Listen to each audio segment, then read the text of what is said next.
നമസ്കാരം. Raf talk ഫുട്ബോളിലേക്ക് അവർക്കും സ്വാഗതം. കിലിയൻ എംബാപ്പെ പൊളിച്ചടുക്കിയ സീസണാണിത്. അദ്ദേഹം ലീഗ് വണ്ണിൽ നിന്ന് PSG നിന്ന് മാറി റയൽ മാഡ്രിഡിലേക്ക് ചേക്കേറുമ്പോൾ പലതും പറഞ്ഞിരുന്നു, ലീഗ് വൺ അല്ല ലാ ലീഗ, അവിടെ ഗോളടിക്കാൻ പാടുപെടും എന്നൊക്കെ. എന്നാൽ എംബാപ്പയ്ക്ക് ഏത് മണ്ണും ഏത് ലീഗും ഒരുപോലെയാണിടോ. അത് അദ്ദേഹം തെളിയിച്ച ഒരു സീസണാണ് കടന്നു പോകുന്നത്. ഈ സീസണിൽ ലലീഗയിലെ ടോപ്പ് സ്കോറേഴ്സ് ലിസ്റ്റ് നോക്കുക. ഒന്നാമത് കിലിയൻ എംബാപ്പെ, ഇന്നലത്തെ ഇരട്ട ഗോളുകൾ കൂടി ചേർക്കുമ്പോൾ 31 ഗോളുകളായി. റോബർട്ട് ലെവൻഡോസ്കിക്ക് 25 ഗോളുകളേ ഉള്ളൂ രണ്ടാമതുള്ള ലെവൻഡോസ്കിക്ക്. ഇന്ന് ലെവൻഡോസ്കി അത്ലറ്റിക് ക്ലബ് ബിൽബാവോയുടെ വലയിലേക്ക് 7 ഗോളുകൾ അടിച്ച് കയറ്റിയില്ല എങ്കിൽ എങ്ങനെ നടക്കാനാണ്? അത് നടക്കില്ലല്ലോ. അത് നടന്നില്ല എങ്കിൽ എംബാപ്പയ്ക്കാണ് ഇത്തവണത്തെ പിച്ചിച്ചി ട്രോഫി. മാത്രമല്ല, ഈ സീസണിൽ ആകെ അദ്ദേഹം 40-ന് മുകളിൽ ഗോൾ അടിച്ചു കൂട്ടിക്കഴിഞ്ഞു. മാത്രമല്ല, ഇനിയും നോക്കുക, ഗോൾഡൻ ബൂട്ടിനുള്ള പോരാട്ടം, അതായത് യൂറോപ്യൻ ഗോൾഡൻ ഷൂവിനുള്ള പോരാട്ടത്തിൽ കിലിയൻ എംബാപ്പെ 1-ാം സ്ഥാനത്താണ്. 31 ഗോളുകൾ. നമുക്കറിയാമല്ലോ, ടോപ്പ് 5 ലീഗിലെ കളിക്കാർക്ക് ഒരു ഗോളിന് 2 റേറ്റിംഗ് കിട്ടും. അപ്പോൾ 2 കോഎഫിഷ്യൻ്റ് വെച്ച് അദ്ദേഹത്തിന് 62 പോയിൻ്റാണുള്ളത്.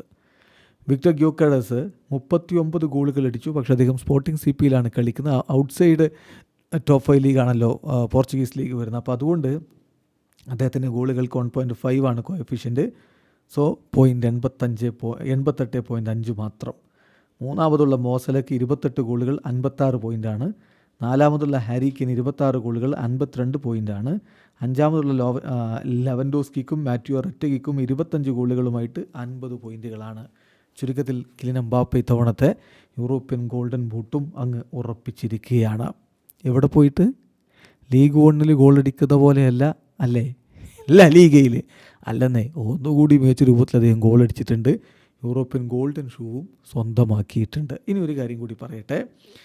ഇപ്പോൾ ലാ ലീഗയിലെ തൻ്റെ ഡെബ്യൂ സീസണിൽ ഏറ്റവും അധികം ഗോളുകൾ നേടിയ താരങ്ങളുടെ ലിസ്റ്റ് എടുത്താൽ റയൽ മാഡ്രിഡിൽ നിന്ന് ആദ്യമായിട്ടാണ് ഒരു താരം 30 ഗോളുകൾ കടക്കുന്നത്. 31 ഗോളുകളുമായിട്ട് കിലിയൻ എംബാപ്പെ ആദ്യമായിട്ട്. പക്ഷേ മൊത്തം കളിക്കാരുടെ കണക്കെടുക്കുമ്പോൾ എംബാപ്പെ അതിൽ മൂന്നാമതാണ് വരുന്നത്. ഒന്നാമത് റൊണാൾഡോ നസാരിയോ ആണ്.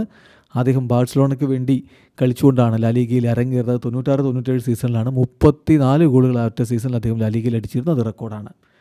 രണ്ടാമതുള്ളത് പ്രൂഡൻ, അത് 40-41 1940-41 33 ഗോൾ അടിച്ചതാണ്.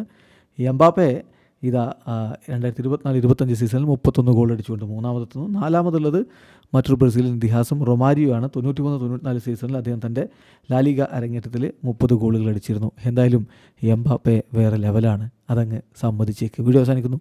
ഫുട്ബോൾ ലോകത്ത് കൂടുതൽ വിശേഷങ്ങളുമായി റാഫ് ടോക്സ് എത്താം.